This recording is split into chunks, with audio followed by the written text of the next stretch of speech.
serious. Okay, good. Andrew. How's Wade? Can't hear out there. Oh, hey, can you hear me now? How's Wade doing? He's I think he's doing better. I think he's out of surgery. I haven't got to talk to him yet though. Good. Thanks for asking.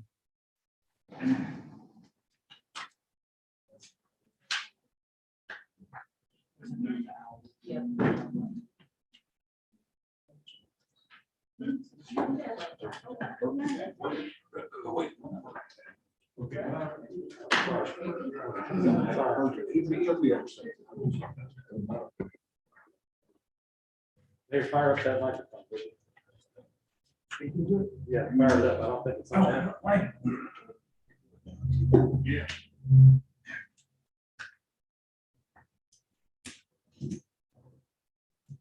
Okay. Town of North Wilkesboro Board of Commissioners meetings now in session. Please rise.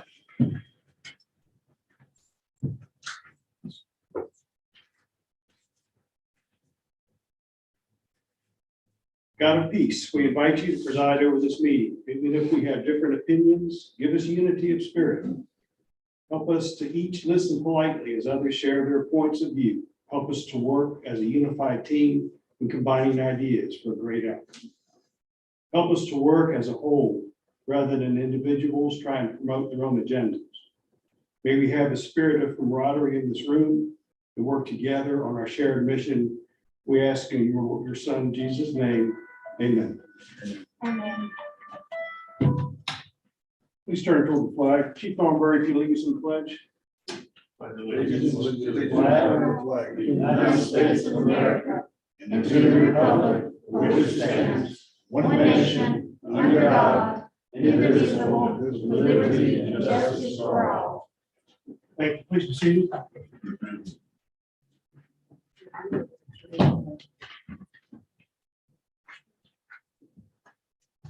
Thank you.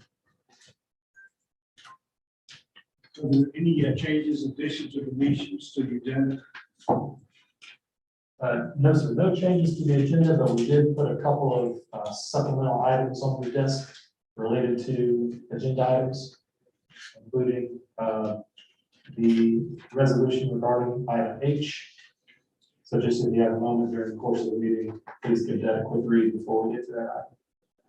And other than that, no changes. Okay, I need a I motion. make a motion to accept the agenda as is.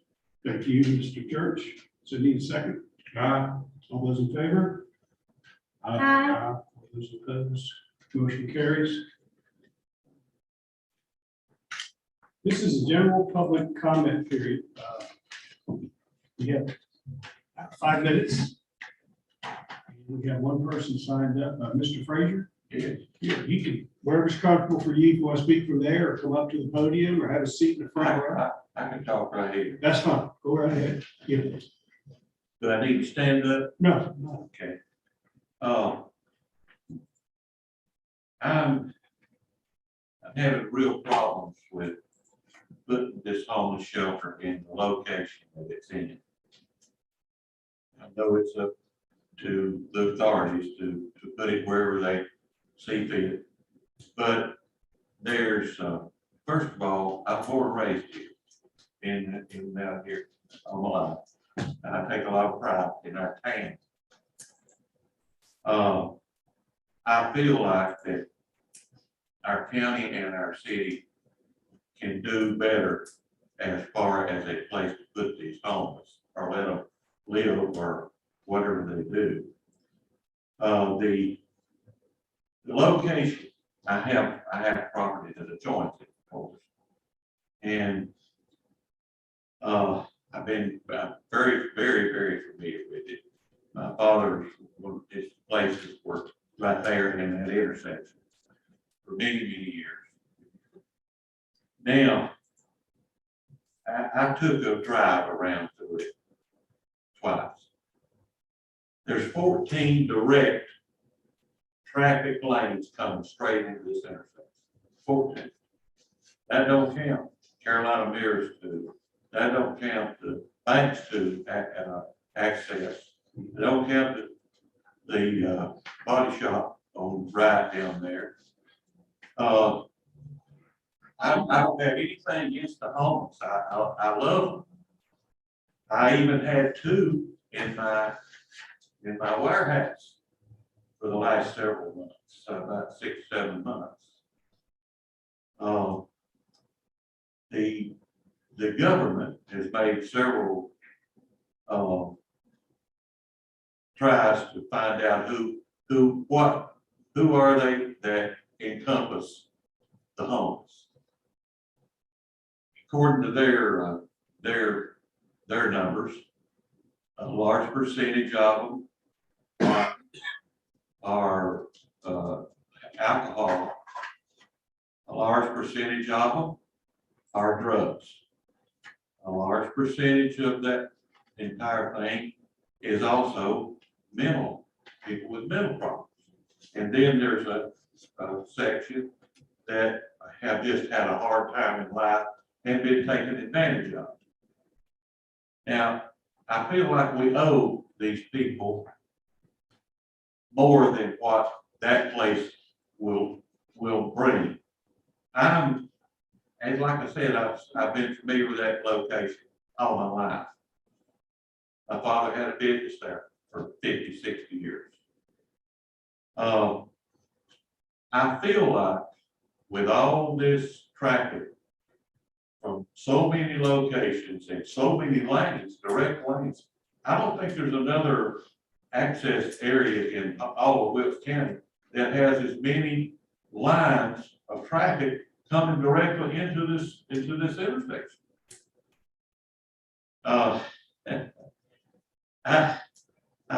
was in the survey business 40 years and worked for the highway department, DOT, out of NC State University, and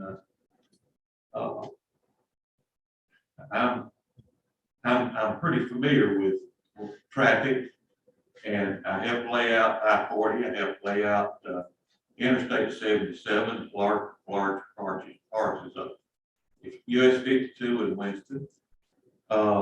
I've done 100 subdivisions and laid out the roads. One more minute, sir. I'm sorry. One more minute, sir. Okay. I feel like if we do what that we're getting ready to do, apparently, yeah, we're going to have a lot of problems and we're going to regret it terribly.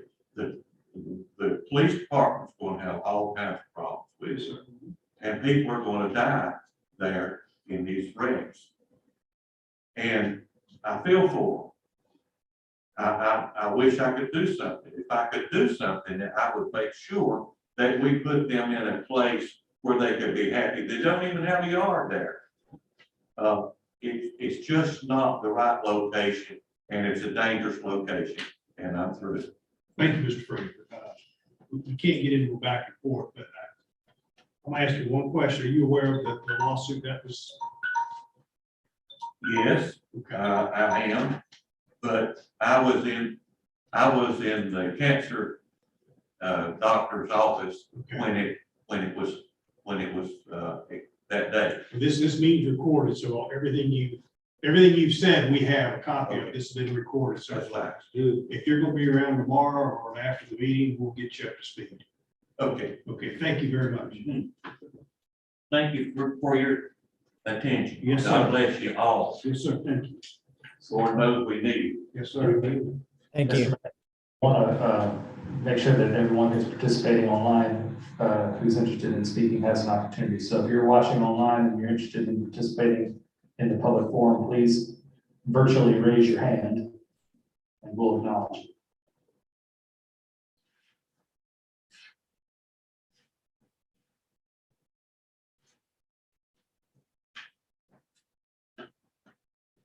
Okay, last call for folks online who want to participate.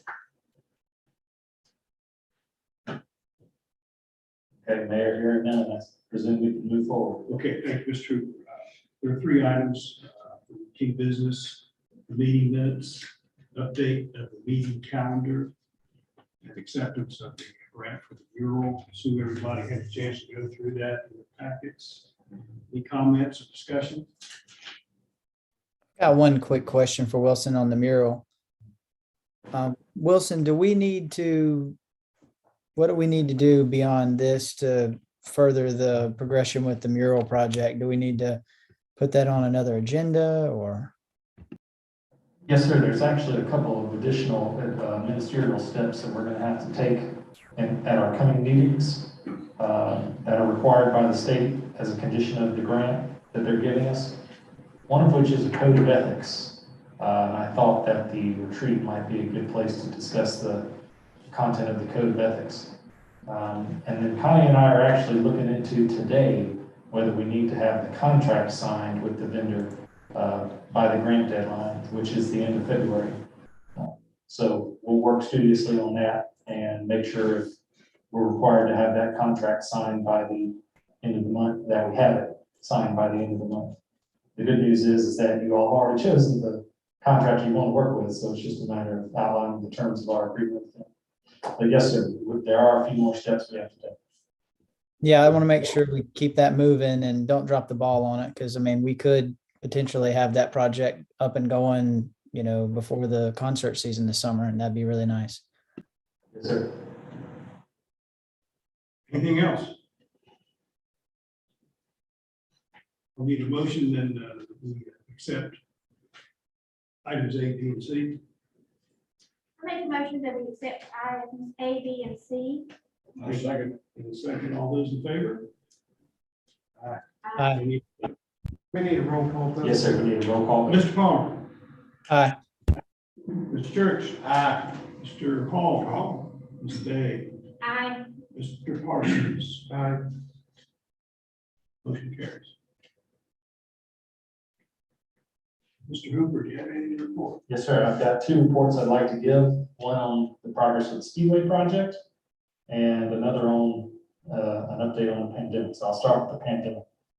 Though the case numbers appear to be peaking, they are still at the highest levels thus far during the pandemic. And since hospitalization and deaths are lagging indicators, they have not peaked yet. Fortunately, the Omicron variant by and large produces less severe symptoms, with a caveat, in fully vaccinated and boosted individuals. And as we know, not everyone is boosted and vaccinated. So there are still severe cases requiring hospitalizations in our county. Through January 23rd, so not even one full month, Wilkes EMS has treated more people with COVID than it did in the last 3 months of the last calendar year. And last week, Wilkes Medical Center went on diversion for 4 hours. That means more or less that the patient volume was overwhelming their available space and staff. At that time, when they're on diversion, ambulances are requested to seek alternative destinations unless the patient has an immediate life-saving problem. Patients arriving by car are accepted and treated, but it's a pretty significant issue when you have to ask an ambulance to go somewhere else. The strain on the healthcare system that we were so fearful about at the beginning of the pandemic is happening now. Healthcare workers are tired, physically and emotionally, and some of them are quitting, which further reduces the healthcare system's capacity. So I don't share that with you to scare anybody, but to just say that we can't get complacent. This thing is still going on. We still got to practice best practices, which are, as we know, the 3 W's: wear, wait, and wash, and get fully vaccinated and boosted. So I'm encouraging everyone who cares about their neighbors, who cares about our healthcare workers and the healthcare system's capacity, who cares about youngsters like my 4-year-old and people with other symptoms who can't be vaccinated, to please not get complacent and to please keep practicing the 3 W's. All right, so that's my update on the pandemic. Now for something a little happier, the Speedway Project. It's on everyone's mind. I wrote you a note in my weekly memo a week ago about sort of what's going on with that project. And I can share it publicly. It's not a secret, but what the county is currently doing is they've got an RFQ for engineering, consulting, and design services on the street, which means they're soliciting firms who are capable of performing their services. Note that this isn't a solicitation for the actual construction of the project. That and the price of construction is going to come after the firm that's chosen here does their work. As for the 18 million from the state, it's going to be funded via the county from the State Department of Commerce.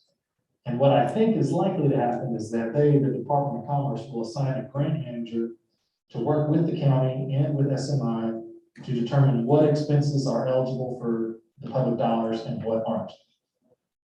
And remember, these dollars from the state are actually ARP dollars from the feds. And so there's a specific set of rules governing how they're spent.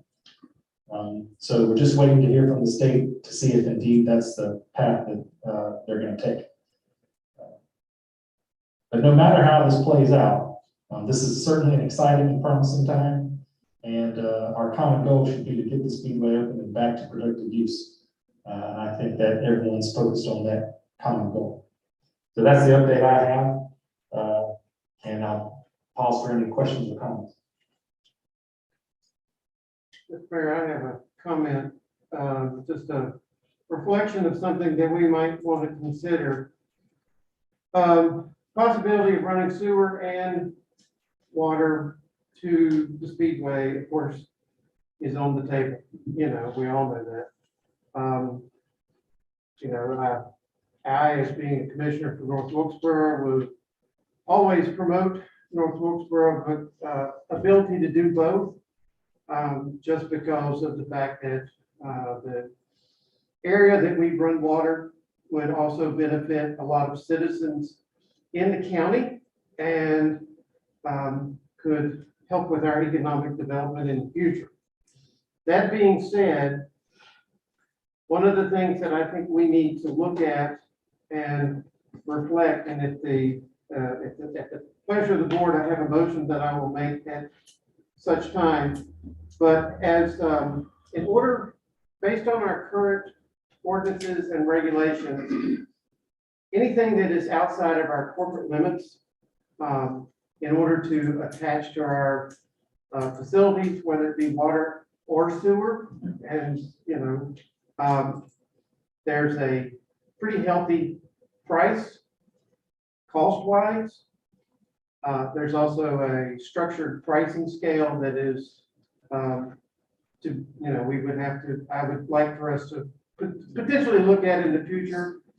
But the biggest hurdle is that under the current rules, anybody that would choose to hook on to either or of those facilities has to be annexed into the town. I feel that for the future of the racetrack, the future of North Wilkesboro, that we should examine the possibilities of changing that policy to potentially make it easier, more cost-effective, and also not as scary that the town's going to annex someone.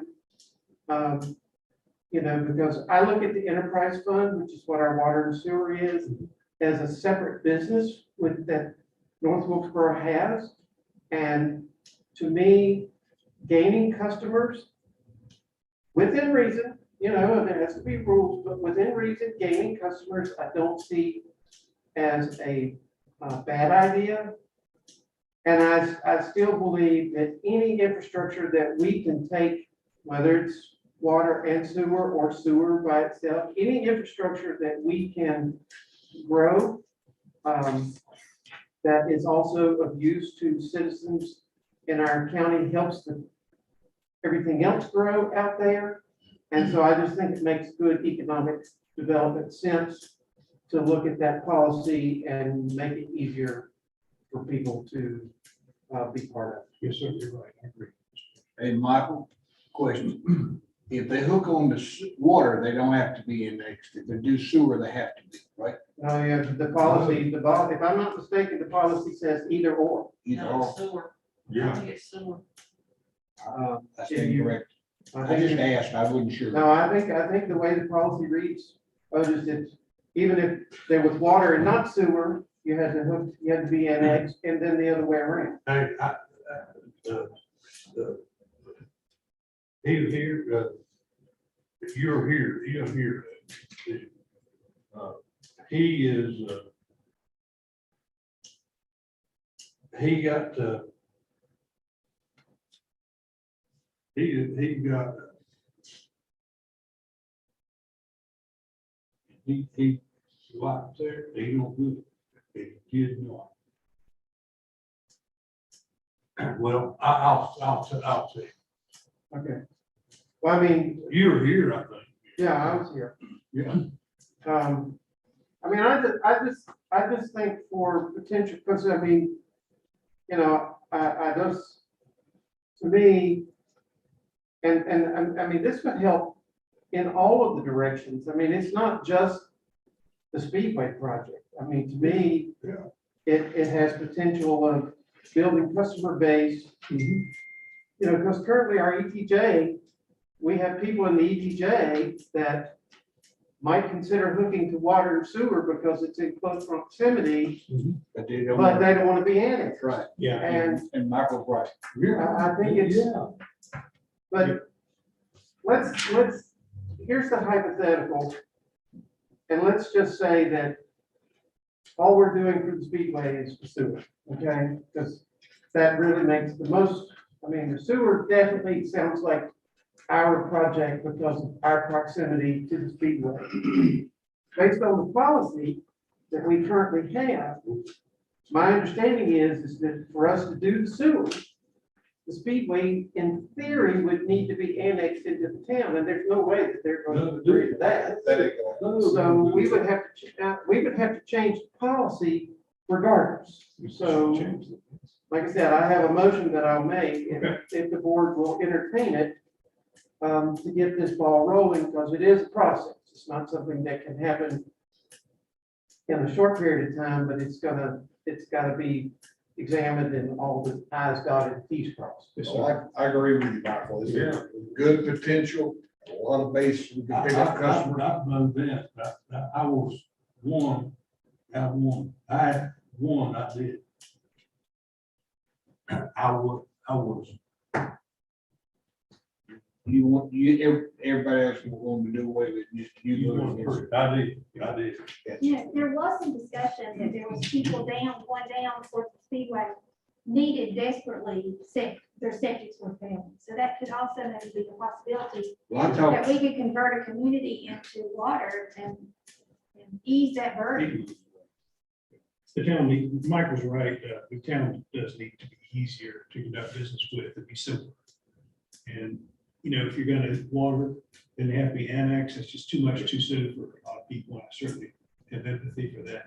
well, I talked to several people out there. Yeah. That would, their septic tanks are gone, they're having to redo it. Yeah. They will hook on the sewer tomorrow for the septic. But they don't want to be annexed. Sure. With that being said, though, I was looking at the map earlier this week. There's a lot of people down 115, most of the commercial properties that are already annexed in. I'm kind of saying this for informational purposes in case people don't know, but like CC Wright School, the IGA across the street from CC Wright, the BP beside it, the other BP at the corner of Old 60, the stuff near Harold's Restaurant there. There's a lot of properties. North Wilkesboro already has little islands annexed in. And I agree with Michael. If you look at the water sewer fund is like a separate business, so to speak, from the general fund, it probably makes sense to allow more people to get on. And if somebody wanted to be annexed in, they could approach the town and do that. That'd be their choice. I think that I would like to see North Wilkesboro, look into doing what I'm saying. And also I think that running the town can grow that way and we can grow 268 is what I'm trying to say. And I think we should do what we can. And regarding the stuff with the racetrack, I know that that's up to the county, but I think there's a pretty good argument for North Wilkesboro to run stuff through there because there's a lot of citizens on 115 and down Speedway Road that could benefit from having water and sewer come through there if North Wilkesboro did that. So I'll just leave it at that. Well said, Mr. Paul.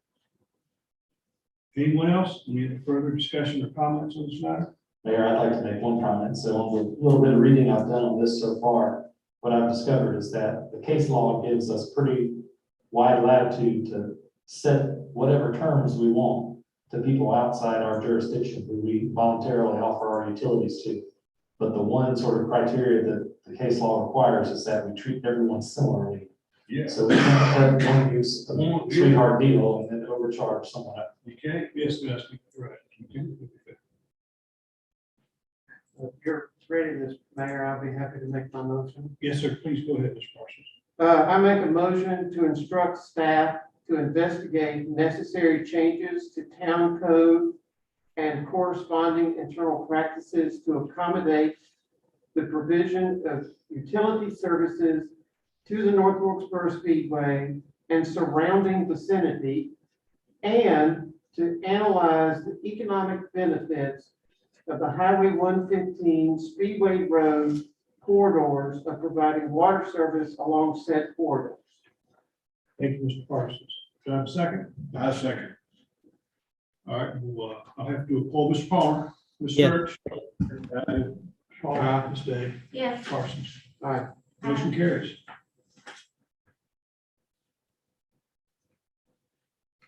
Consideration of old business. Now, I got one question. Please go ahead. Mr. Wilson, where we stand on the grant for the student parks? We picked a service for it. Yes, sir. When are they gonna have us a drawing? I'm gonna promote Mary Elizabeth and ask her to update you. Mary Elizabeth, I'm gonna put you on the spot here.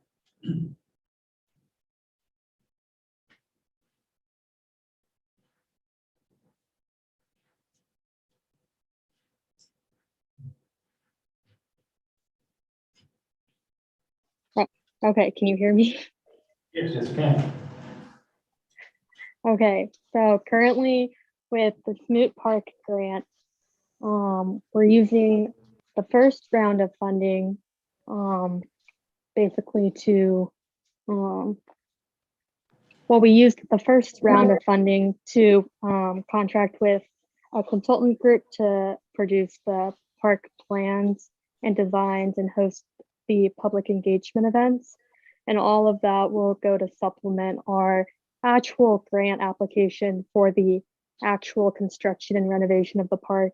And so right now we're writing the grant application, and we're reaching out to community members to get their input and get letters of support. Meredith and I met with the Greenway Council yesterday, and we've met with the Health Foundation.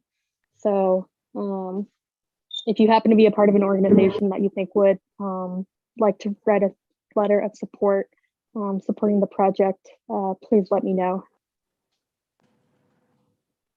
Thank you. We're also working with our consultant, which is Withers Ravenel, to schedule some public input sessions so that interested stakeholders can come and share what they'd like to see at Smith Park.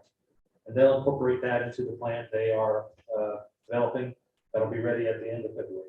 So we can get that done before we lose the opportunity to Health Foundation. Yes, sir. That's the only thing I was worried about. Yep. Okay. Thank you, Mary Elizabeth. When will the public input session be held? February the 8th. There's a poster on the door. All right. It'll be here, right, Mary Elizabeth? Yes, it'll be here and also on Zoom, so participants can also zoom in. Will we be seeing those plans before our second meeting in February, Wilson? There'll be a special opportunity on the 8th before the public meeting for you all to weigh in. But I mean, once the process is complete, are they going to have like a finalized plan that we'll see? And then we'll send, Yes. we'll okay that? Yes, sir. Listen, I think your mic is dropped.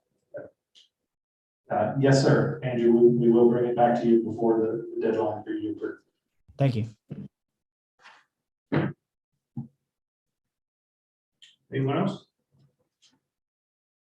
All right, we'll go ahead with Item D, the Great State of Wilkes Outdoor Action Plan Update. Meredith, please. She is online, but actually we have some introductory comments, and then I have some guests that I'd like to introduce. Go right ahead. First one, find Meredith on here. I think this is her. Okay, so this is a related project. This one actually predates the Smooth Park project. I think most of you all are familiar with this, but I'll go over its history just briefly before I turn it over to our guests. This has been going on for a while, but we're at a stage now where we're starting to see tangible progress. So now we've been forming the team, which Jen will talk about later, setting our goals, finding funding for the creation of a master plan, soliciting and hiring a firm to create that master plan, and now we're well underway in its creation. In the weeks to come, there's going to be a separate opportunity for you all to weigh in on this master plan development, and of course, approve the plan before it's finalized. And so today we have Andrew Carlton from the town of Wilkesboro, although he's a resident of North Wilkesboro, and Jen Wages from the Health Foundation to give a more detailed update on this. Before I turn it over to them, I want to make one final comment. We're now calling this the Great State of Wilkes Outdoor Action Plan, but when we first started, we were calling it the Outdoor Economy Plan.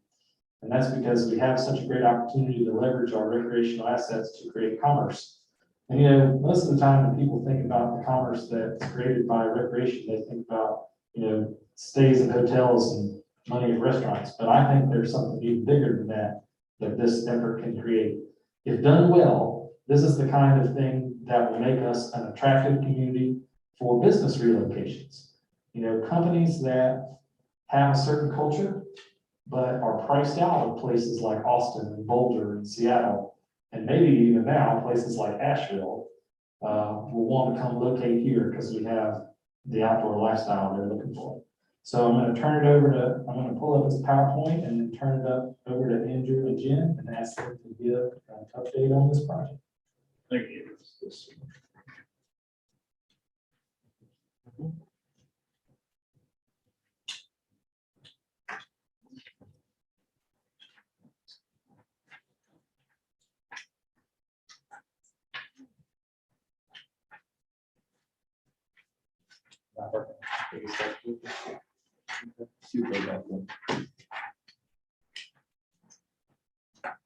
Okay, so the PowerPoint that we will be talking from is in the printouts, and we're happy to make more copies if anybody would like any. As Mr. Hooper indicated, my name is Andrew Carlton. I serve as the planning director for the town of Wilkesboro, but I'm happy and prideful in living and enjoying the town of North Wilkesboro. I've been a resident since 2014. And with me tonight, I have Jen Wages, the program director for the Health Foundation. And really the crux of the discussion tonight, or the presentation, is really to introduce the Outdoor Economy Action Plan, what we've done so far, talk about the partnership and how proud we are of everybody coming together. This is not a North Wilkesboro or Wilkesboro centric project. It's more of a county community project that we're working on to refine and cultivate the assets we have and identify the ones that we want to work on to make a well-rounded outdoor economy. So, when I was growing up, I grew up in Happy Valley, Caldwell County. I found this little medallion in my grandfather's things, and it had the Wilkes County boundary on it. And at the bottom, it said the Great State of Wilkes. And I had no idea what that meant at the time, but it always intrigued me. I still got the medallion up in my house. And only after living here, 6, 7, 8 years with my family, I'm starting to capture what that great state of Wilkes means. And I think some of those feelings I have about the great state of Wilkes, and others do, is the reason we chose to use that term that has historical significance and is authentic to Wilkes County. So, the outdoor economy can mean a lot to anybody and usually means something different to everybody. Some people like to sit by a stream, enjoy the peaceful nature of an environment. Some people like a little excitement and they like to go mountain biking. So we feel like Wilkes County has something for everybody at present with our current portfolio. We also see a lot of opportunities to grow and cultivate that outdoor economy as an economic driver. And most importantly, I think in my mind, and I hope others, is a quality of life enhancement tool. So if you go to the next slide, sir. So these numbers were taken from 2019. We chose to not use 2020. You know, there was a shutdown period at the beginning. They're very comparable to 2019. 2021 will be coming out soon, and I think you'll see an order of magnitude growth in these numbers, and we'll be sure to get those to you as soon as they're available. But even in 19, as the outdoor economy industry started to really take off, you saw $788 billion industry across the country. In North Carolina alone, you saw 5.2 million jobs, and of the GDP for North Carolina, the GDP for the country was 2.1%. In North Carolina, I got those numbers mixed up, I do apologize, but in North Carolina, in that same year, 2019, it was 2% of the GDP in the state. Over 150,000 jobs was attributable to the outdoor economy, something that I had no idea about moving into this effort. I was going to share the screen. I was going to share the screen. So focus on the. Oh, you're fine. Before we get my notes out here so I can follow along. But one thing that was very interesting as we put together the data for this presentation and some of the work we're doing with the outdoor economy group is the conventional assets for the outdoor economy. You can see in the bottom left corner, you know, you've got boating, fishing, RVing, hunting, trapping, motorcycling, ATVing, equestrian. All of those categories are already very robust in Wilkes County. So we've definitely got that going for us. And if you would slide on to the next slide there, you can see in these pie charts here that the conventional outdoor assets, not the ones that have been trendy over the past decade, like, you know, disc golf and mountain biking and pickleball and things of that nature, even those are significant contributors to what we're looking to achieve. The conventional assets really make up a large slice of that pie.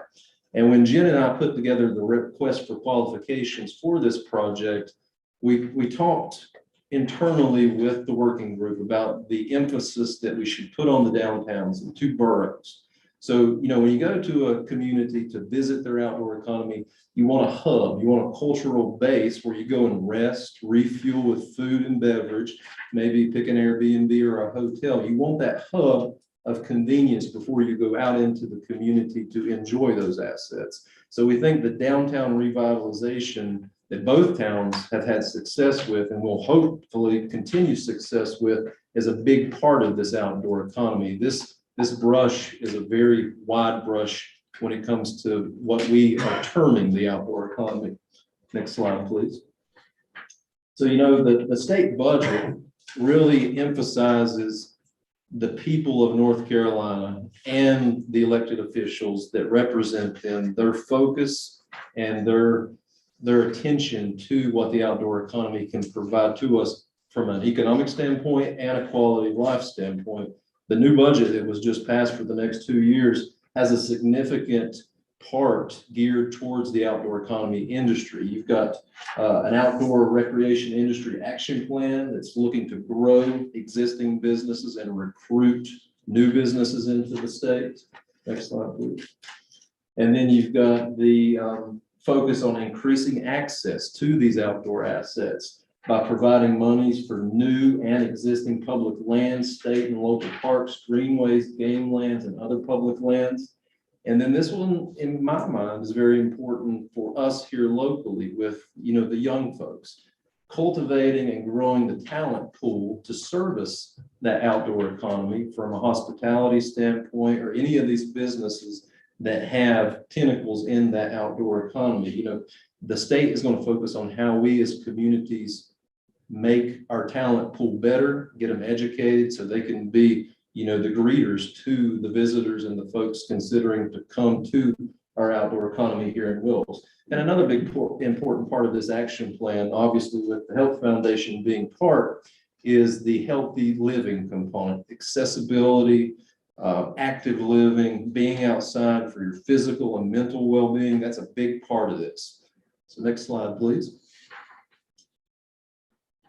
The monies that are coming from the states that are mostly filtered from the ARP and the infrastructure bills that passed on the federal government, is going to make it easier for both municipalities and the county to invest in this outdoor economy. We've got a lot of resources at our disposal. There's been a huge injection into these programs, the Parks and Area Trust Fund, the Land and Water Conservation Fund, and the others that are kind of tangible to those programs. You're looking at a $300 million increase over the next 2 years in that realm of outdoor economy grants and technical assistance for communities like us.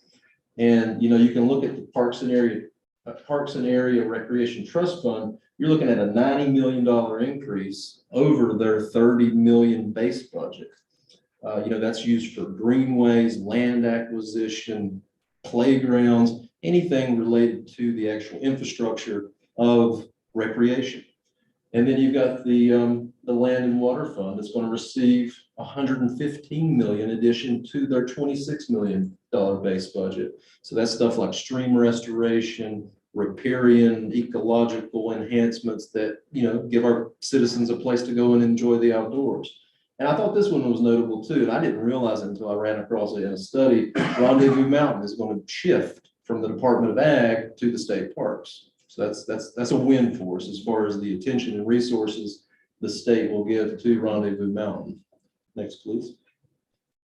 So this is the only slide, the only picture in the whole presentation that is not from Wilkes County. And I think that speaks to what we have. We don't have to fabricate the beauty and the portfolio of assets we have. We've got them. We just need to point at them, maintain them, promote them. But going back to the content of this slide, you know, rural counties over, I think, a period, I can see it on the screen, let me pull it up here. I think it was 2010 to 2016. A lot of rural counties lost population, but counties that had outdoor economies did not. They either stabilized or had a slow growth trend during that same period. And I think that's what we want, is slow growth, incremental, not a wave that we can't handle. But outdoor economies and communities that are looking in that arena are able to achieve that stability and that growth that we all want. So also in that same vein, you know, the next slide here, I know you can see it for the little one back, please. You know, of the rural counties with strong recreation, they gained 1.3 citizens in this study per 1,000. Those same communities without outdoor recreation on average lost 20 people per 1,000. And another big one that Wilson and I and Jen and Meredith were talking about the other day, the people that are attracted to your communities, the families, the entrepreneurs, and the groups of people coming in have a higher household income and an ability to affect positive change through investment, business startups, or patroning the businesses that we have, not just the outdoor economy, but the full spectrum. Next, please.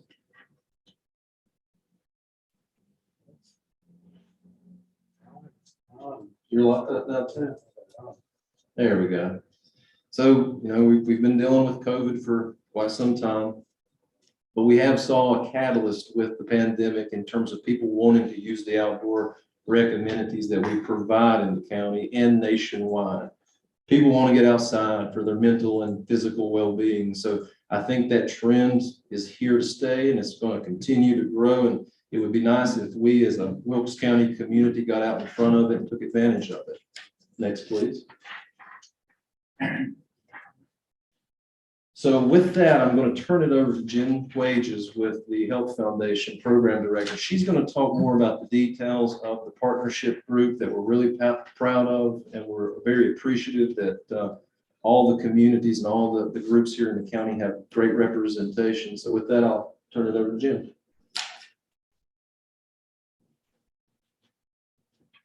Good evening. Thanks for having us. I'd like to start off with a little with my experience of first coming to Wilkes County before I get into our partnership. So I've been in Wilkes County for 12 years. Before I moved here, we came to visit. And we're coming up 421 as you're coming into Wilkes County. And there's that spot on 421 where I think everyone knows where it's at, where you see the mountain ridge.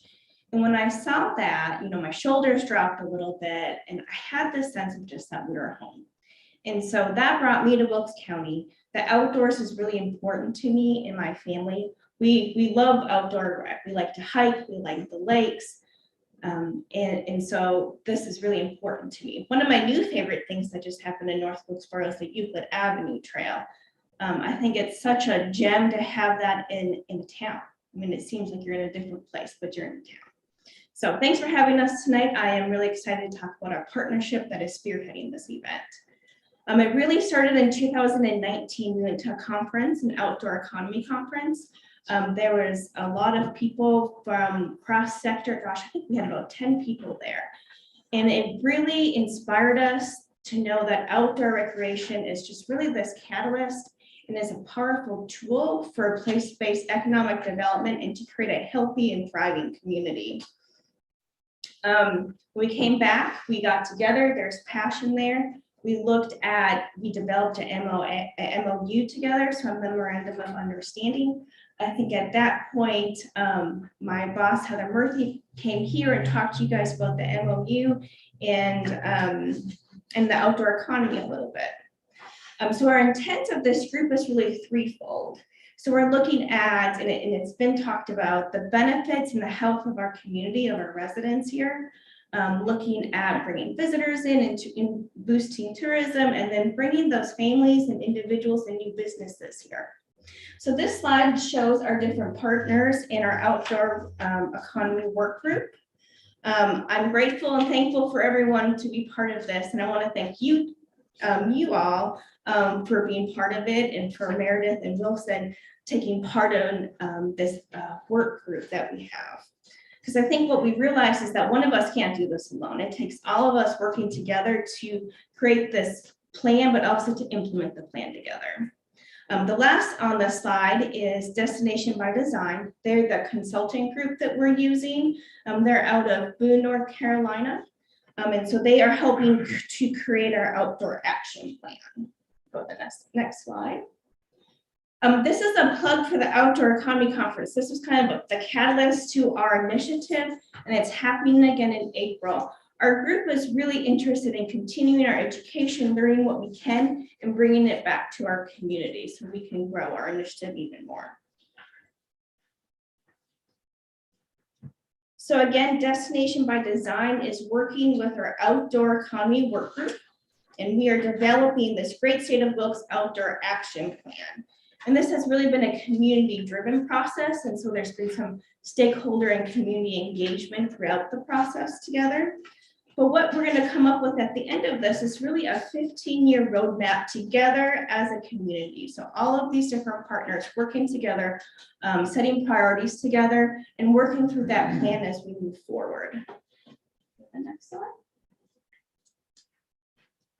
So our work group is leading this effort along with the help of Destination by Design. But this work group, I mean, we are the core folks that are going to be really implementing this plan over a period of time.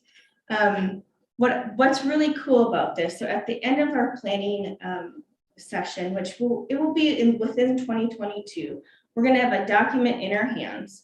They'll have this comprehensive outdoor action plan. And with this document is help us apply for those grants that Andrew talked about that are coming down from the state and federal level. So we'll have a document, we'll have our planning done, and we'll be ready to start applying for some of those grants for implementation. Go to the next slide.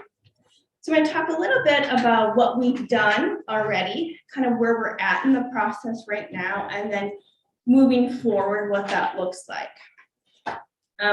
So we initially started with some direction setting. So we did some project logos. You've seen that throughout. This is not a branding for the county, but it's for this project.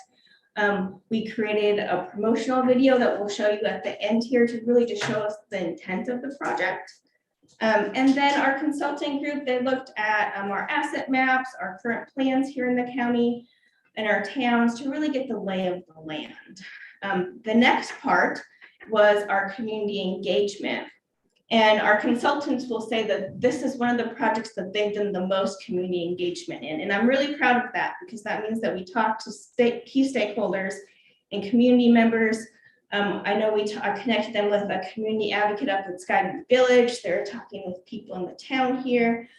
with different faith communities. And so we got people's input on what they think about the outdoor economy right now. I think it's over 500 responses, right? Yep, so our survey, we got a survey and that was 500 responses that we had from people in the community, which is great.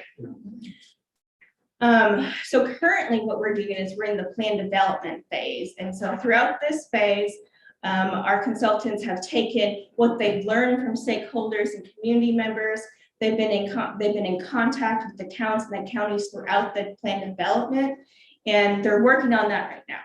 So once we have a draft of the plan, we'll do some additional feedback sessions, which one will be with elected officials.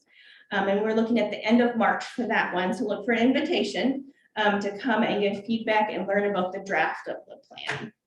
And once we have that finalized, our consultants work on that document that we'll be able to use to apply for different funding, and will be our guide for implementation, our priorities, and looking at a maintenance plan too of our assets. I see this as the beginning of the process, because our real work, I think, will start when we start implementing it. So, I'll give it back to Andrew. Question, Yes. why did we use a design firm outside of Wilkes County? We have one in Wilkes County could do the same thing. I'm not sure if they would have the same level of expertise and experience with this type of work. We put out a request for qualifications. We did get a response from a group that you guys are currently working with, Withers and Ravenel, and 2 firms out of Boone, Mosaic? Yeah. Mosaic and D by D, Destination by Design. That's the only 3 we got, right? Yeah, and Mosaic partnered with someone down in Charlotte. Okay. So we had 3 responses to the RFQ that we put out there to select professionals to help us out. And we had a difficult time in whittling it down to 1. So we went through an extensive process. We didn't have any submittals from anybody inside of Wilkes County. So I'm not saying that people are not qualified in Wilkes County to do the work, but that's what we received. What I like to see us use more of our local source rather than going outside the county. I agree. And I think when we get to a point of submitting grant applications and doing projects construction wise, surveying, engineering, there's gonna be a lot of floodplain work involved with outdoor economy because you're next to water courses. We got some great professionals here in Wilkes County to do that work. So, I just wanted to reiterate the nature of that working group. It's impressive. And, I've been here 14 years and it's by far the most collaborative effort I've been part of. And maybe that I've seen. You've got a heck of a group of professionals that's in this working group. But going back to the PowerPoint, this is a future focused campaign. We want to take our rightful place in Western North Carolina as an outdoor economy destination. We want to increase accessibility. We want to make it equitable for public health purposes, similar to what she was talking about with water and sewer just a moment ago. And then we want to unify the community. I think you're going to see a lot of parts of this action plan that we've had difficulty in the past working together, Wilkesboro and North Wilkesboro, in terms of zoning and form-based codes. You're going to see some areas come out of this plan, this action plan, that I think is going to be a lot easier to collaborate on and have uniformity. And that may be the first step to having a unified development ordinance that's consistent between the 2 towns. I think there's some good opportunities there. Next slide, please. And if you feel like I'm going over time or need to quicken, just act like you're looking at your watch and I'll speed up. But I'm gonna do a little cheerleading real quick because, the first couple of years I lived in Wilkes County, outdoor economy was in my mind in terms of maybe it's an opportunity. I was always thinking to myself, do we have what it takes to be a true outdoor economy? And I never really could answer that with certainty. But during this process, that answer has came to me very vividly. We are already. So our positioning with things such as Merle Fest, next slide, please. The Blue Ridge Parkway being positioned between the mountain geography and the Yadkin Valley with all those different resources that come along with that and the businesses that are associated with it, wineries. We've got an untapped resource in that Yadkin River in terms of economic opportunities. Next slide, please. We've got our Keystone asset, Stone Mountain, at least in my mind. So if you take a family or a group of friends up there to Stone Mountain, you've got something for everybody: fishing, hiking, camping. just chilling out by the streams. I mean, they've got 20 miles of trout stream up there at Stone Mountain. It's just a beautiful setting. It's a unique geography and it's got a lot of history. So there's something there for everybody. Next, please. We've got our mountain biking scene that continues to grow. You know, a lot of people don't realize how stupendous it is when it comes to mountain biking. I mean, I was sitting in Ketchum, Idaho, probably 10 years ago, and there was some guys at the end of this bar that was part bar, part bike shop, talking about Wilkes County mountain biking 10 years ago. Next, please. This one was not apparent to me because I'm not a big ATVer, but I'm thinking about buying one maybe in a couple of years if I can afford it. But this is a big economic driver right here. ATV sales. You know, we've got this just spectacular motocross facility down on the county line to the south of us that if you don't know about it, look it up on YouTube, look at some of the videos. It's a phenomenal facility they've got operating down there. And it's one of those conventional outdoor assets that has a lot of money tied to it. Next. Our downtowns, we talked about the focus on the downtowns, both boroughs, Wilkesboro and North Wilkesboro, with our unique history, architecture, connectivity with the Greenway and central hub nature that can benefit enormously from people coming into our community and using it as base camp to go out into the outdoor economy. Next, please. We've got these awesome concerts. I think we both Wilkesboro and North Wilkesboro has some of the best regional concert venues and multi-use spaces that I've been able to enjoy. Next, please. We've got these historic downtowns, and the connectivity and walkability between the two downtowns is remarkable. It's only going to get better. And just being able to hop on your bike or travel from one downtown to the other by foot, you just don't see that much when it comes to adjoining towns and having that connection like we do. Next, please. You know, I talked about wide brush approach, getting out and walking the streets of a downtown and going to these small businesses. I think Wilson was talking about some of the small business quality we have on one of his recent podcasts. You know, getting out there on the street, going to these mom and pop small businesses, that's a form of outdoor economy. It's active living. So, you know, don't make the box too small. Next, please. We talked about the racetrack tonight. I think I'm just giddy about that. You know, 8 years ago, I was questioning whether or not it was ever going to become a reality, but you know, the renderings that were released at the chamber event the other day, that really put some momentum behind this effort, and we may see this thing happen. I mean, you talk about a huge injection of outdoor economy tourism into Wilkes County. That could be our keystone instead of Stone Mountain. Next, please. These are just some renderings if you didn't see them at the chamber event. Next. And having another huge concert venue out there at the racetrack. I mean, we could do some big shows here in the county. And then the Atkins Valley Heritage Corridor that's been in place for more than a decade. You know, it's a connection, linear park almost that follows the Atkins River, historic assets, recreational assets, Caldwell, Wilkes, Surrey, and Yadkin counties. A 4-county collaborative wayfinding system is already in place that we can use, and we don't have to put any design service fees to. So this is a project that will continue to yield benefits for years to come. We've got the Yadkin River Greenway. Don't need to talk about that much, but it continues to be one of our shining stars with the Greenway Council's work. The work you guys are doing for walkability with sidewalk improvements, the Euclid Avenue addition, you know, the work you've done down at Smoot Park, connecting it to the Greenway and adding more miles. Our citizens appreciate that. We've got great parks. The disc golf scene is continuing to grow. Next, please. We've got, you know, these musical concert series in both downtowns that continue to bring a mass of people into the downtowns on a consistent basis. Next, please. You guys have got, you know, the marketplace, which is a multi-use space that's wonderful with the farmers market, the concerts there. We've got fishing in both towns. We've got a hatchery supported stream in Cup Creek. You guys have a delayed harvest stream on the Reddies. We're now partners in a mountain heritage trout program that both communities participate in. It's wonderful. Yes, sir. I'm out of time. Okay. Towards the end, agri-tourism and all this stuff. If you would go to the last slide, we'll watch that video and I'll hush my mouth.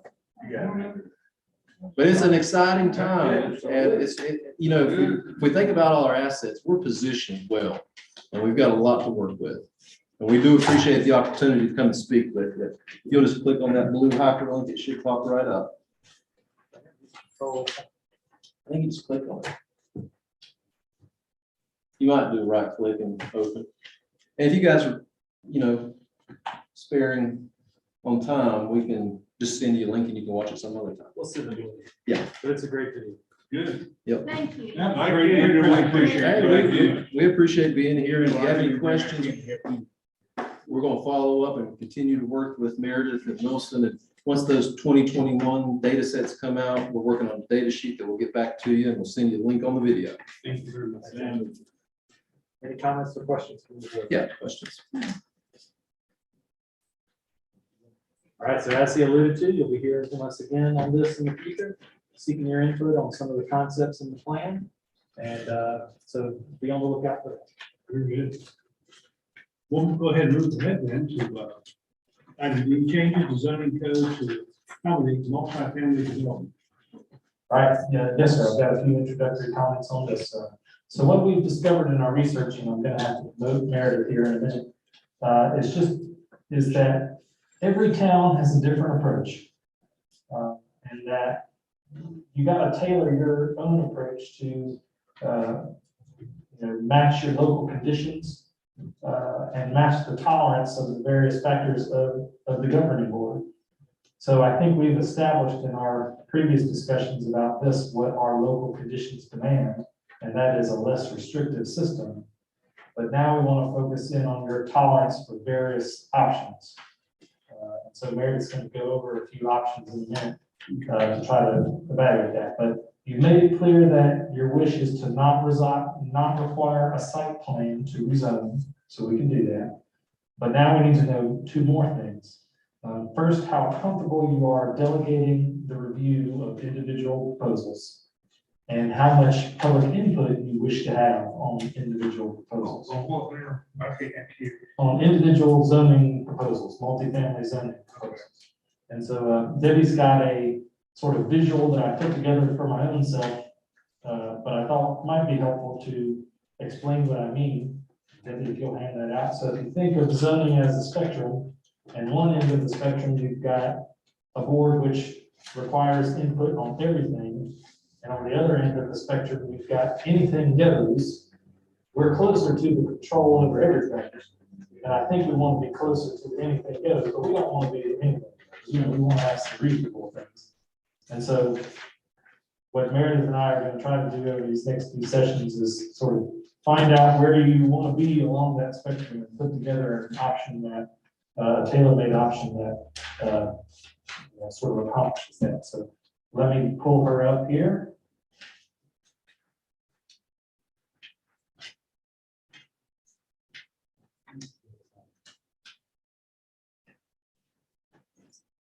And then I'll let her go through the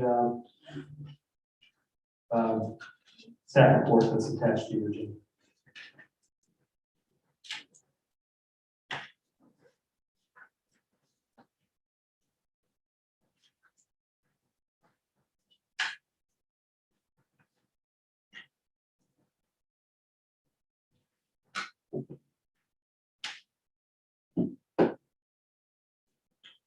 That's a little sentence here.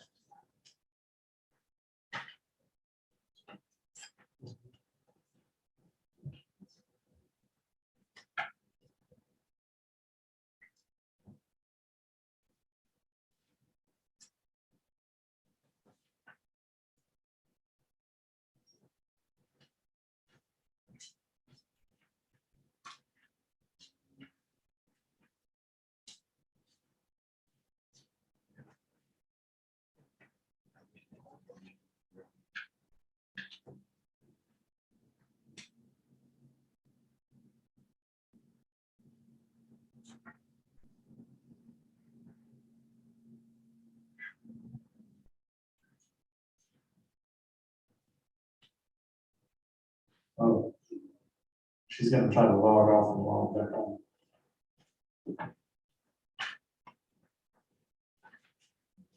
Sorry about that, technical difficulties.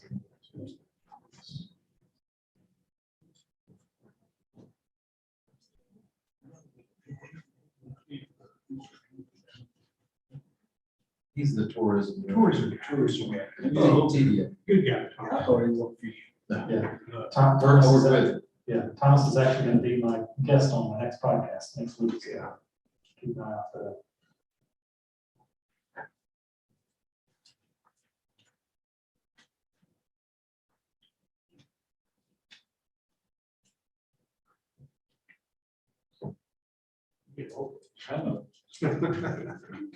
I'm a senior citizen. I'm a senior citizen on the board. Me, you know, you made me that way. I met you in. You can say, look, you can. Oh, it's not the first time. Hey, it's not the first time I did that. We worked together as a lot of activities, hadn't we? Yeah, I knew we was getting long in the tooth there, so. A little time. It's okay. Yeah. Okay. That is the first time I've ever heard anything in our boardroom like that. What's that? You, I told you that time. yeah. I asked for that. He's the timekeeper. Yeah. Oh, you asked Ed? Yeah, you have to, because it'll go on forever. Meredith's alarm back on.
So, Mayor, while we try to figure out this technical issue, can we maybe go to Craig, the audit presentation, and come back to Meredith after we hear from Craig? Okay. All right, so let me promote Craig here. Hopefully it'll work for him. Okay. And also,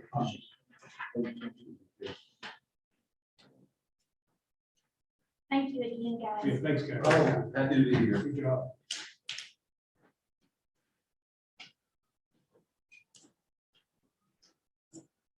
okay, Craig and Connie, you on? Yes,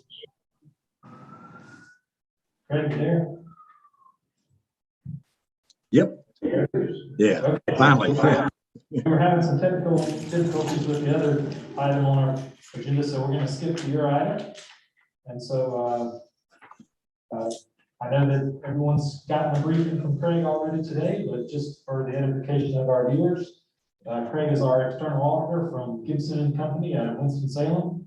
He performs our annual required audit, and the news is pretty good this year. So I'll turn it over to him and let him give his summary of his results. Go ahead, Craig. Okay, good evening. I'm Craig Hopkins.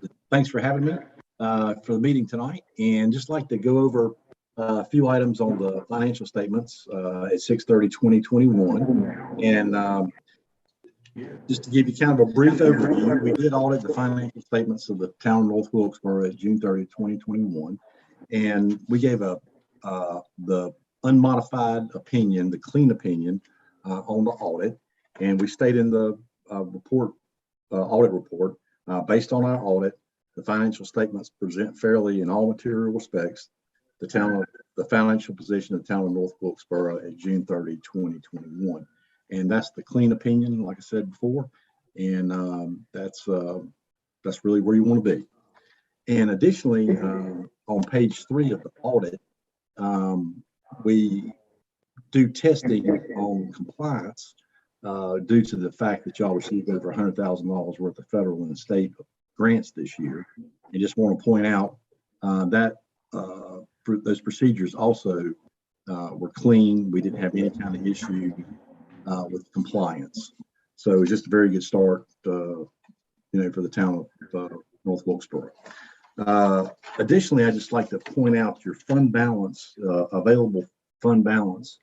The LGC, Local Government Commission, they have a minimum percent that they'd like to the towns to have of 8%. The town of North Wilkesboro's fund balance percent is almost 94%, and it's increased quite a bit over the last several years. 2019 it was 55%, 2020 it was 80%, and then this year it was 94%. So it shows the town is really very solid and growing financially. Okay, and just like to talk a little bit about the general fund. Total assets of the general fund was about $54 million, and that was up about $200,000 over the prior year. The liabilities of the general fund was about $140,000, and the big number I talked about before, the fund balance is a little bit over $6 million this year, and that's about a $1.6 million increase from the prior year. So again, it shows major growth in the town's finances there. Moving to the revenues and expenditures. Expenditures in the general fund were flat this year, but there was a fairly large increase in revenue. Revenues increased by $614,000, up to $7.6 million. The total expenditures were about $6 million, leaving profit, if you will, of about $1.5 million in the general fund. There was some transfers in and out, and a new loan that was taken out this year by $183,000, and so that leaves a total fund balance, increase in fund balance of the general fund of about $1.3 million. So again, a very positive report in the general fund. The next thing I'd like to talk about would be the proprietary funds, or the water sewer funds, and the assets in the water sewer fund. The current assets increased by $678,000 over the prior year. Total current assets was $5.3 million.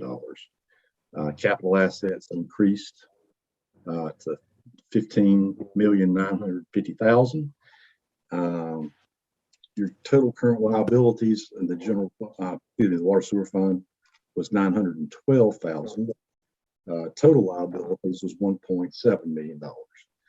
So that leaves the unrestricted fund net position in the water sewer fund of $4.1 million.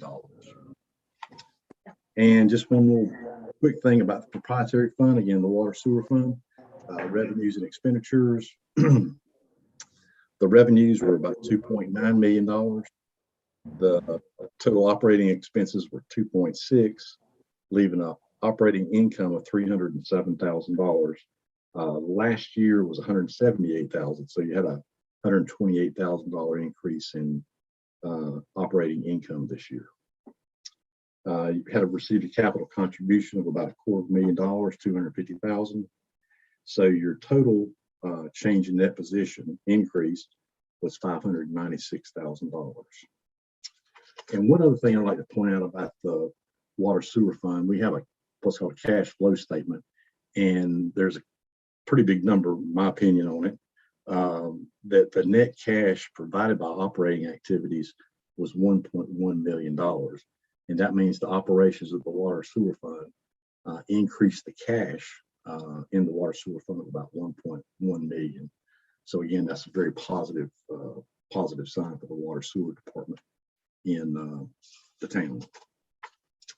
And that's really, well, we'd like to point out, like I said, we did a compliance testing on the federal and state awards that you received.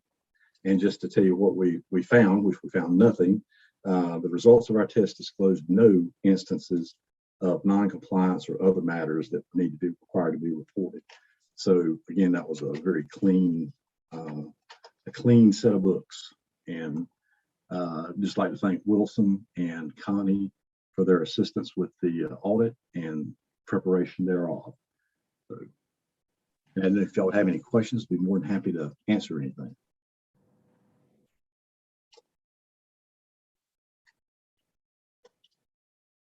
I'd just like to agree with Craig and thank Connie for all her work. She takes great pride in making sure that we have a clean audit every year. So I just want to recognize her work again. She's great at putting this information for Craig together. And I don't think it'd be quite the same results without her. So thank you, Connie. Great job.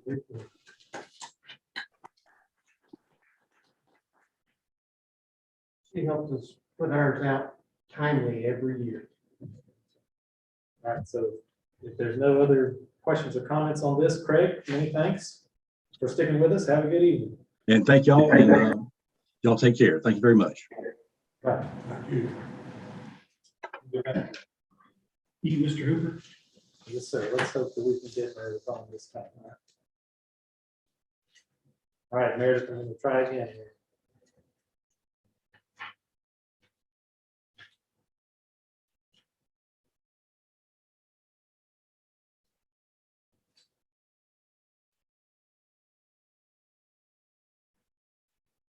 There she is.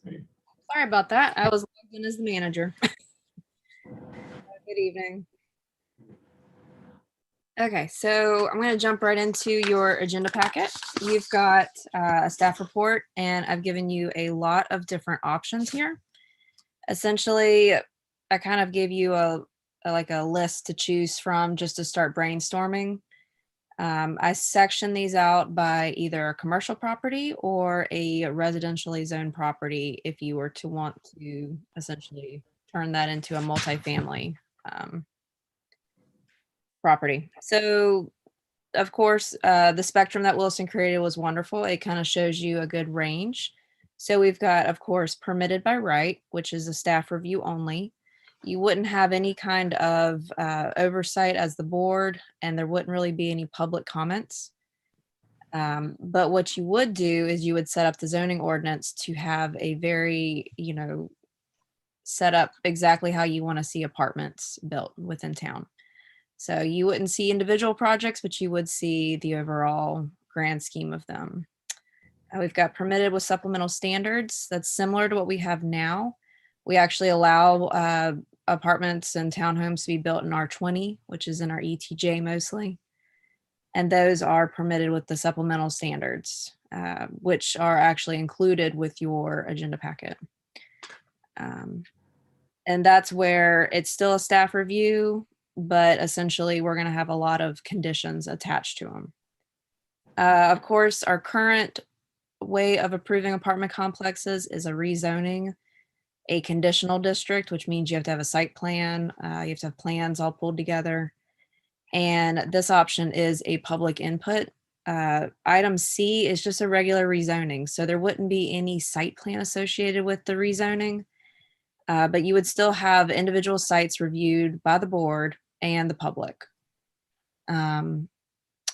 Option D is a special use permit. The Board of Adjustment would review these site plans. That's about a 1-month process. And the public does have input, but you have to have standing to be able to speak at those types of meetings as they are quasi-judicial. Residentially zoned properties, very similar here again. We've got the current multifamily conditional district, which does require site plan and rezoning. We've got, of course, by right with density limits. This is something I saw in other jurisdictions that would limit how many units could be on the site. Currently, our watershed is what is our density limiting ordinance. So this would be kind of new to consider. And then, of course, finally, a special use permit through the Board of Adjustment. That was a popular option I have seen in other municipalities. So those are kind of some just options to get you brainstorming, thinking about what we want to do. And I have 2 scenarios I included in the agenda packet for you to think about. We've got the commercial scenario as well as the resident scenario. And I can run through those if you would like, or you would just like to read them and kind of get questions for me.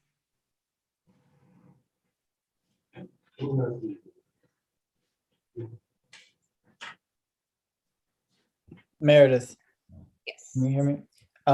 I saw when I went through the agenda that there was a list of some other towns. Do you know how Wilkesboro handles this, being that they're our closest neighbor?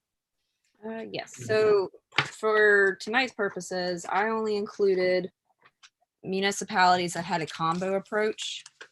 I would say Mary Elizabeth and I both researched numerous municipalities. So Wilkesboro, and I'll see if Andrew's still there. He could answer much better than me. They do I believe it goes to their Board of Adjustment. So it'd be a special use permit. And then they also could rezone it to, I believe it was a PUD, a plan development, but let me double check my notes. So they still have a process before boards. So, yep, they have a conditional use permit and they also have the rezoning.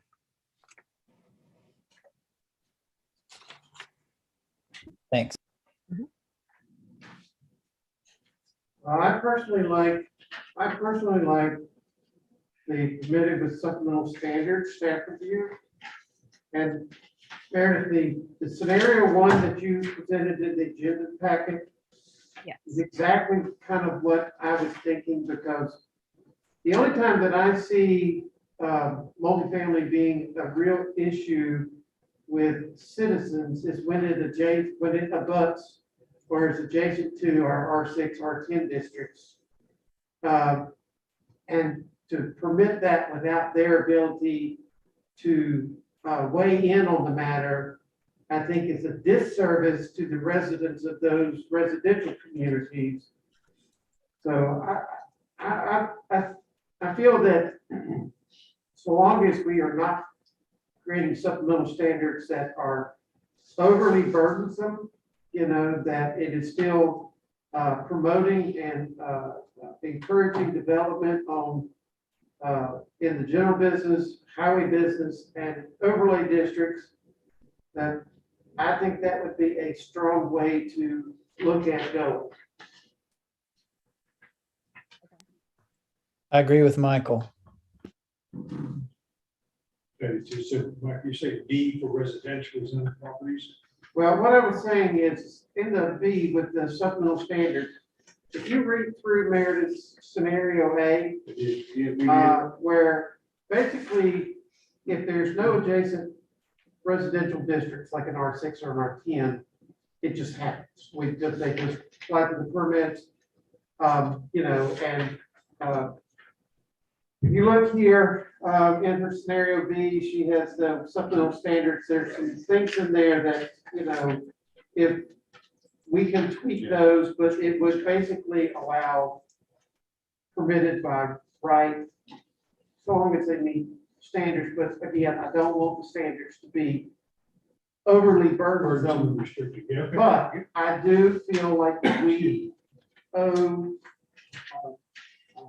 acknowledgement that if that same development is happening right next to a residential district, that those people's thoughts and concerns be addressed. Because if you're taking it, look at Meredith's scenario here, So you had a 50 unit apartment complex next to a residential section. You're creating different traffic patterns and, density. And so I think we need to just explore if it's adjacent to those residential districts, that there's the ability to make sure those citizens in those districts are Have an input. their thoughts are considered. Sure, makes sense. All right, so I have one clarifying question for the group. So scenario D would require a sub, which goes to the Board of Adjustment. And remember, they have a different set of standards that they have to use to consider I don't, a proposal. I think what we're trying to do is do away with this stuff. Okay, I think that's the whole purpose, That is the purpose. is Cut to the do red away tape. with. so let me ask a clarifying question, because I think I might have missed this part. So if it is adjacent to a residential property, what's the scenario you want then? Well, right, so in here, if I read this correct, let's see, make sure I read it. And these are just examples. We can brainstorm others. I just wanted to start getting that creative juices flowing to see, what would work for our community. If I'm looking at this in scenario one, it's permitted, by right with supplemental standards unless they abut or adjacent to a residentially zoned property. If a commercial property abuts or adjacent to that, then they must be rezoned. Scenario C. Okay, I got you. I see. Which enables the public to have input as far as, but I don't know that it needs to necessarily be a Board of Adjustment review. Yeah, that's, yeah. I mean, if I may, I really would like to throw someone to comment, someone that is currently a alternate on the Board of Adjustment, and ask Martha, what's her take on this? I mean, do you see advantage? What happened to put a multifamily in general business and highway business? That's what we're talking about. Yeah, but those two words haven't really come up. I just said that, Martha. Well, but if you put it in highway business and general business, hopefully it's not gonna butt residential, but you're right, there needs to be addressed, if it is a budding residential, there will be problems. Well, If we do it that way, it would make it a lot easier. Martha, I was looking at let's just say, for instance, you go up Second Street Hill, which is highway business. There is tracts of land up Second Street Hill that does abut some R6 and some R10. Am I correct, Meredith? Right. Yes. They're back off the avenue. So all I'm saying is that you're right. The overlay districts, highway business, general business, if there's no residential abutment, then I say, let's go. But when I hear supplemental standards, to me, it's protecting the residential districts from adjacent. Could we not put something in there code wise that it's so many feet, 1,000 feet from, 500 feet from? That's for you guys to hammer out. We're kind of, Well, that's what I thought this was gonna end up going to, was the planning board. well, Meredith, that's what we're kind of doing. We're kind of giving you a direction to take to the planning board and let them hammer out the details, correct? Yes, that's what I was going to ask tonight. If you wanted to, work on this a little bit more and get a little bit more into the weeds, or if you were ready to send it to the planning board for a technical review. Send it to the planning board. Let's see, you talking about being mobile, family and rights, against limited supplemental standards, is that what you're saying? Yeah, and I mean, let them Let kind them- of hash let- that out, but Let Martha and her group hammer it out. I mean, ultimately, what I'm trying to make it is developer friendly for multifamily in this town. And so that we are not creating a burden to them, but we are encouraging them to look at us, and we're encouraging partnerships as opposed to hindrance. All right, Michael, you remember you sat in the back corner and listened that one night when we had somebody come before us. And putting 5 or 6 houses on an acre lot is also, we're gonna have to look at something to prevent that. Because they could take that lot below me where the old Opera House was, and he could put 5 houses on that. What's it zoned? Do what? What's it zoned? No, I don't think so. No, I'm asking Martha, what is that lot zoned? I don't know. It should be residential. Well, then. But see, that's what he wanted, was to come back and say, we could do that and rezone it. So we gotta look at all aspects of this before we say something. Yeah, well, see, rezoning to me, I don't favor, taking residential and spot zoning it Right. into some, way to do this. My thing is, I'm trying to apply these standards to where you would build multifamily structures. And you're not gonna build multifamily structures except in R20, but currently we do not have any R20 anywhere in this town inside the corporate limits. We do in our ETJ, but not in our corporate limits. So, What's Laurel Springs zone? it was a sub. They went before the board of adjustment and got conditional use. Yes. So throw it to the planning board, let us hammer it out and come back to you all with something. Would that be the next steps? Would be, Yeah. okay. So it sounds like in this case, we're only dealing with commercially zoned properties and we're punting on residential zone options for residential zone properties at the moment. Yes, If they, other than the ones that voted the commercial property. I'd like to see this hammered out so that general business, highway business, and the overlay districts, that multifamily is zoned by right, allowed by right. I have no problem with staff approving it, because, the process is they would still have to come with site plans, and in order to even start digging with a shovel.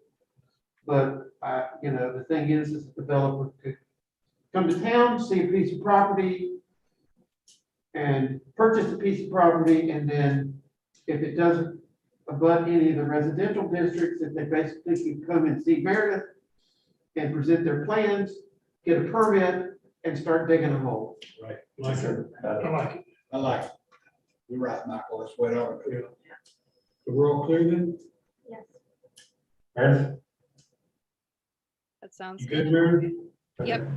We'll start talking about it at our February meeting for planning board, and it might take a month or two to kind of start working through this because it is a very technical. Just to clarify for the board, so the actual changes to the code that we'll have to make to do this will require public input. So Yeah. we'll have hearings and so forth. You can't change ordinances without public hearings. Anything else? Thank you, Meredith. Thank you guys. Thank you, Martha. Thanks, Martha. Okay, we'll go ahead and move to item F, law enforcement compensation. Mr. Just a few introductory remarks that the things we're asking you to approve today are the requisite changes to the personnel policy that we need to do to make this compensation adjustment happen. And of course, the pay adjustment will only apply to law enforcement folks for now, but the number 1, striking Article 3, Section 3 will apply to all employees. So that's a change to the personnel policy that will apply to all employees.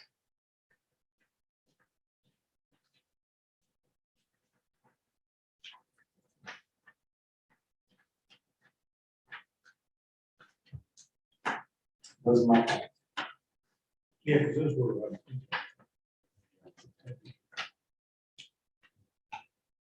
Going back, it's true, but that was the guy who was doing people that was raising part-time pay. That's it. No, sorry, we struck Article 3. What was it? Yes, sir. So the resolution that you're referring to that we approved last time. Yep. Did strike the provision that we would adjust part-time pay levels. But we kept the provisions that said we intend to adjust law enforcement salaries by this Correct. month. Okay. What I'm referring to today are the changes here in the gray box of your agenda that are required to our personnel policy to make that adjustment. And part one,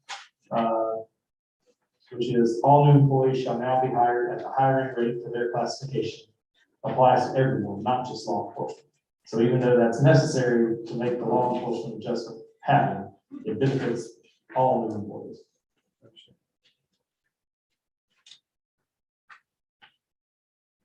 Any questions, comments, or discussion?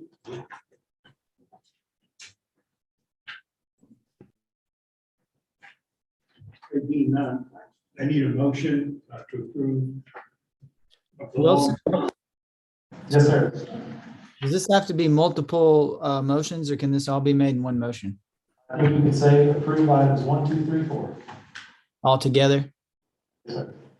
Where's number 4? I want to see 3. Yeah, right here. Get him up. Get him. Well, before we get any further into this, I would like something duly noted. In our agenda packet was a large group of employee comments, a large group. And I read through these comments. And no disrespect to you, Rob, but you know, these people are real people. They've worked for the town for years. I don't think I saw, you know, just, anyway, it was very, it made me ponder. And the one thing is that while I duly note that it's extremely important for our police officers to be compensated fairly so that we have retention, I also don't want the employees of North Wilkesboro to feel like they are forgotten or that they are not important, because just like the police department, our trash guys, the guys that dig holes in our streets and patch them, the guys that work at our water plant and keep the water running, and the sewer plant and keep that moving, they're vitally important also. So I'm going to say this, and I may be incorrect, but I'm going to support this action tonight, but I'm going to do it with the understanding that come budget time, that these people right here, which is the core of our town, in addition to our police department, that their needs and concerns are addressed and that they not be forgotten, because without them, this town ceases to function. And that's all I got to say about it. I got one thing to say. I told people I talked to that everybody would be treated fairly, and I support this action. I'm like Michael. We need to look at all the employees and just their pay accordingly. Well said, Joe. I've got a couple thoughts, Mr. Mayor. Can I speak? Please.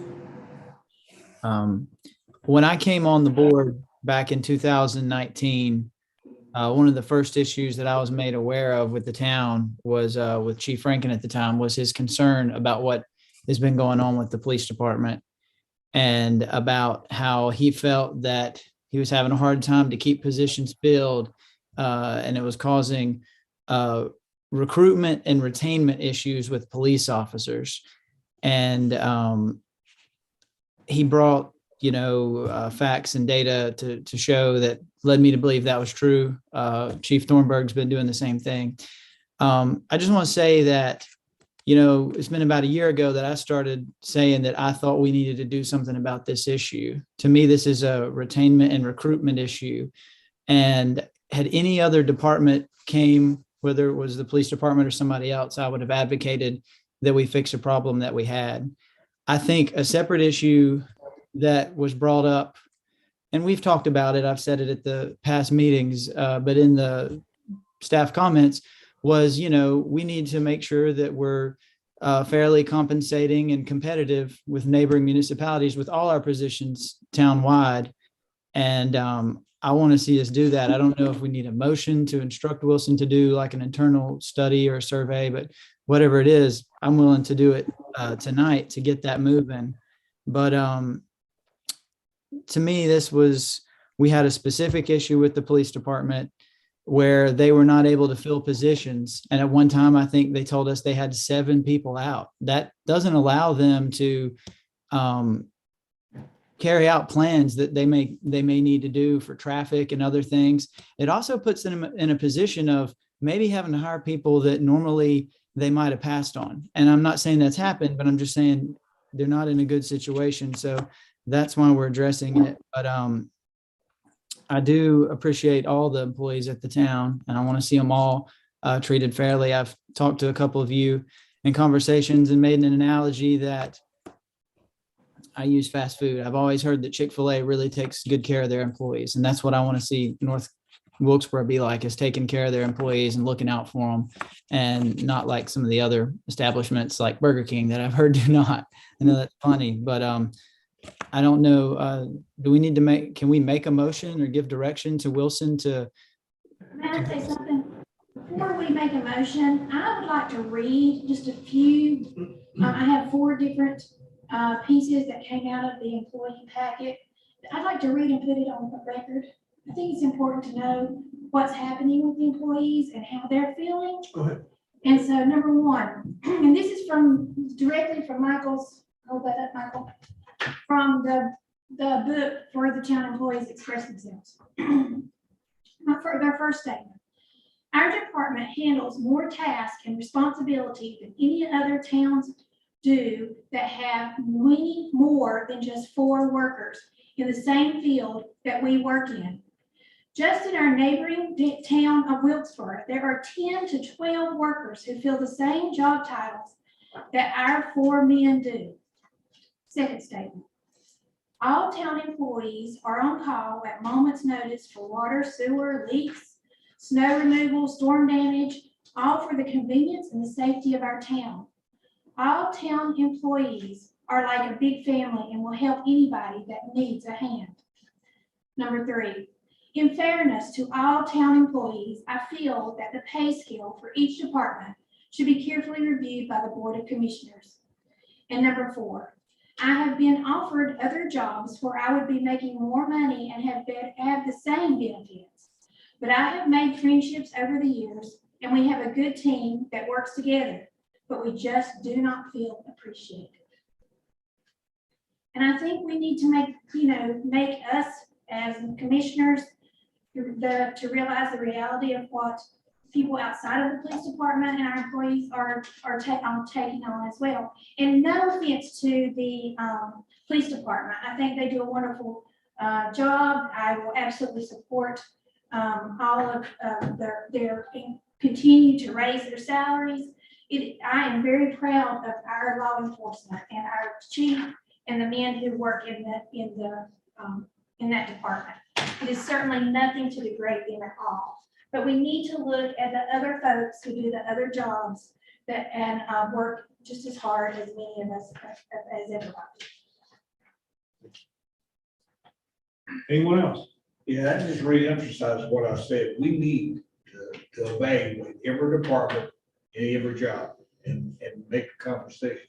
So what I encourage the board to do for that is in 2 weeks at our budget, at our retreat, where we set our priorities for the budget season, name that as a priority. Okay. And that way we'll also spend some time outlining exactly what the next steps are we need to take to accomplish that priority, and also be able to weigh it against our other priorities. And so we'll at least have an idea of what other things are going to, be important come budget time. But I hear the message loud and clear, and I hear that will be something you all will want to discuss during budget time, and we've already started working on. Very good. Thank you, Mr. Cooper. So what do you mean by budget time, Wilson? Does that mean that this is something that'll happen after July, or what is that? What are the implications of doing it at the retreat versus? Adjustment that the board makes for the other employees would not take effect until July 1. I'm just talking about what will it take to get like a review or going to instruct staff to start looking into that? I mean, I've got the message, we've already started looking at it. Okay, I have to retrieve. okay. All set, Mr. Bond? If there's nothing else, then I'll need a motion to approve the law enforcement compensation items 1 through 4. I make a motion that we. Thank you. Second, please. Second. Mr. Palmer. Mr. Church. Mr. Hall. Ms. Day. Aye. Mr. Parsons. Aye. Motion carries. When's this pay effective? Next pay period. Next pay period, which I think begins next week. So I think they'll have one more week at their old pay week, and then it will be adjusted to the next pay period. Now, I just want to make one clarifying statement.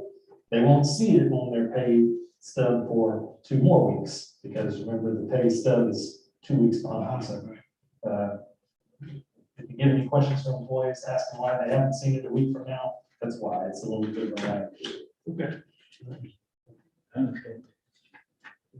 I think we can go ahead to item H, Catherine Barber Shelter versus Town of North Wilkesboro settlement.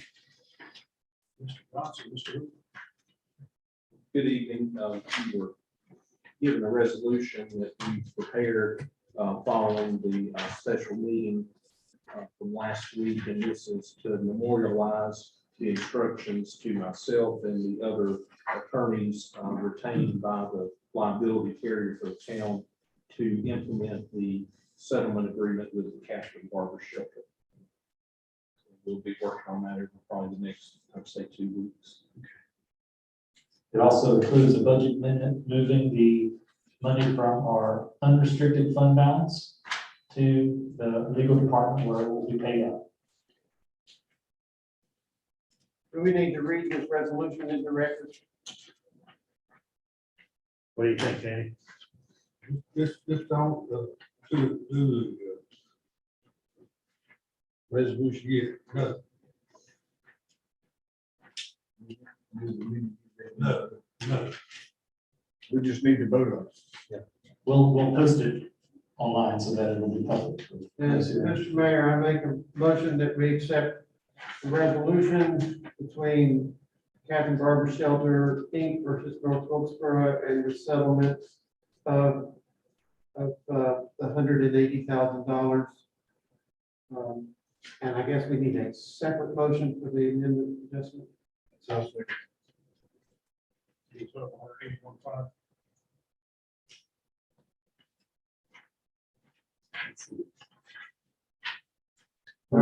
be the final balance of the line item that's going into. So it's got 1,500 in it now. We're going to add 180,000. Okay.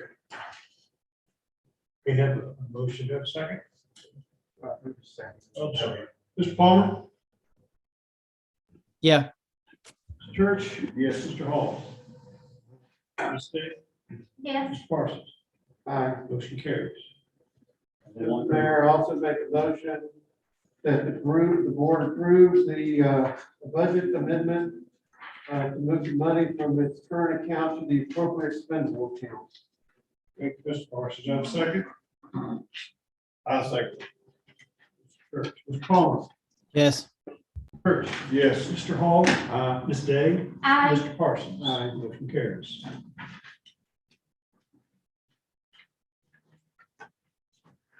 If nothing else, can we go to emerging issues, please?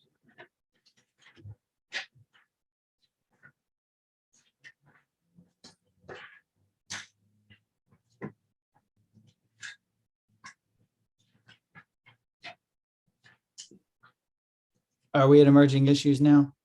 Sir, sorry. Wilson, do you have any update on the Christmas decorations? Yes, sir. We ordered them today, but we ordered these that were slightly different because of the news that we got from Duke Energy earlier this week. And that is, instead of it being above the bulbs, they will sort of hang off the side of the pole like the other beads on it.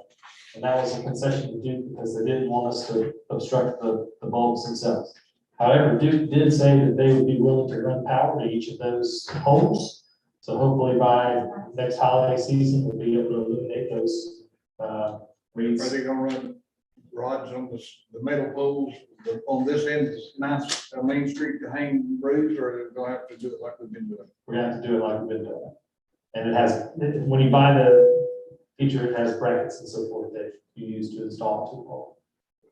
But I felt like that was a pretty good compromise. We did something a little bit different than what we agreed upon, but they run the power there for us. Do we, Mr. Palmer, do we, I'm sorry, Mr. Rupert, I interrupted you. That's okay. Okay, do we need to say something about, we need to make a reminder to ourselves, to make sure the trees get trimmed about September, October? Because there was an issue with lights not being put up because trucks would hit them because the trees were grown. You remember that? Yeah, I just think we need a plan, you know, like, you probably have to talk to an arborist. I think Mike Shue might be an arborist actually, that's with our streets, and ask him when you can trim them, because you don't want to kill the trees, but they definitely need to be trimmed so that they're not too big for the Christmas lights that the fire department puts in, because that's what happened this year. Yeah, we've actually got some quotes from arborists to come in and do some pruning on those 900 block trees, but also some others in downtown that either need to be pruned or come down. I think I sent you all a note about that a month or so ago. Yeah. So yeah, we'll probably get that done before spring when the leaves start moving. Very good. Yeah. You ought to have to clean them up. Yeah. Or as I'm concerned, let's cut them all down. Okay, anything else on emerging issues? Something that I've had on my mind that I've probably shared with a couple of you privately is, and I'll plan on bringing this up at the retreat, but I want to go ahead and plant the seed. I'm really thankful that the Wilkes Medical, I don't know, for shorter terms, the Hospital Foundation is approached us to give us grant money to have a study done of our parks, and also to take that back to them to actually improve Smoot Park. And with that in mind, and also, you know, knowing that we have fund balance money that's going to have to be spent on capital projects, I feel like this year could be like the year that North Wilkesboro does something historic with our parks. Parks that I think that our taxpayers and citizens deserve, and something that we can be proud of. And I would just encourage us to be thinking about that, particularly before the retreat. And we just need a plan on what we're wanting to do. I kind of personally think we ought to look at maybe consolidating our parks to where we can focus our resources and just do something really special and really great. And I think it'll tie in good with the outdoor action plan that Andrew Carlton was speaking of. And I think it's something that people now that are looking at communities to move their families and businesses there, it's really important to them. And I think that we need to invest in the parks this year, and we can do something with this town that's never been done. And thanks for letting me share that. You know, I'd like to add, we need to really evaluate Highland Park, and in fact, it needs to continue to be open. I have went multiple times to multiple managers. Wilson happens to be the last one, and has asked for that park to be closed. And at the time, the disc golf was more active. Now I think some of that's broken. So I think it's the ideal time. There's things down there that will be dangerous for children. And there is a play area set in the middle, just begging families to come down there when it's not safe on many days. So I I'm worked going to during suggest, the campaign, it's a disaster. Continue to make It's that closed, the property due close is over. that park. Huh. Maybe we can sell, it would be a beautiful house over the river. We got them, I'll add to that. We have one of the Wilkesboro right beside our disc golf course has a nationally ranked disc golf course. And it's pretty apparent to me that the town doesn't have the capacity to really take care of our course. I agree with her. I've been over to the Highland Park a couple of times. It just doesn't seem very safe. I would I guess it needs further discussion, but I would like to see us close that property, maybe consider selling that to someone who could use it for development or for another use, and focus our efforts on, you know, having awesome parks where we can have the money and resources and time to keep the maintenance properly, and do away with something that just, it looks bad and dangerous. So thank you for bringing that up, Angela. Yeah, the staff have been talking about that possibility for a while, but we were kind of scared to bring it back because we didn't know whether there would be enough agreement on the board to, Excuse me, Bert says we can't sell it. I can't. We got to repurpose it. Yeah, we got, no, we got agreement. No. well, but what I'm saying is that, what I'm hearing from the board is that it's an idea you're willing to, Grant. We got a grant to build that. yeah, I think he's right. I mean, I think If we I've got a read- grant to build it, we can't sell it. Well, you know, those grant agreements expire, so. we'll have Yeah, to- it did, but I think. Maybe we But can yeah. figure that out. Yeah, so what I'm gonna say is that what I hear from you all today is that you are instructing us to look into that concept and find out the And terms under which it would need to be closed and bring it back to you. and I would encourage you to go lock it tomorrow Yeah, they, with a lock, a padlock. I did, that's all I'm doing.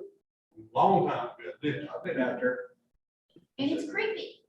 My vote, What we do is find out when the agreement for the grant expired, Yeah. what can we do with that property and can we close it? What can we do? Well, no, if there's no objection, we'll work on that. No objection, yeah, no objection. Any more objections here? How about this? Yeah. Maybe package for the retreat. Yeah. Yeah, always been a hot spot for drugs. yeah. Yes, It's, There were people down there waiting on other people. I mean, it was Yes. obvious. They yes, wasn't out there just smoking a cigarette. yes, it's, I've had officers injured down there. I can see that. Uh, All right. Next step. is I'll clear. I'll make a motion to adjourn. Well, can I call? Oh, Yeah, you do, you do. Go ahead, Mayor. Mr. Mayor, go right ahead. I need a motion to adjourn, please. Yeah, second. I second it. All those in favor? No. This meeting is adjourned. Thank you very much. See you, Andrew.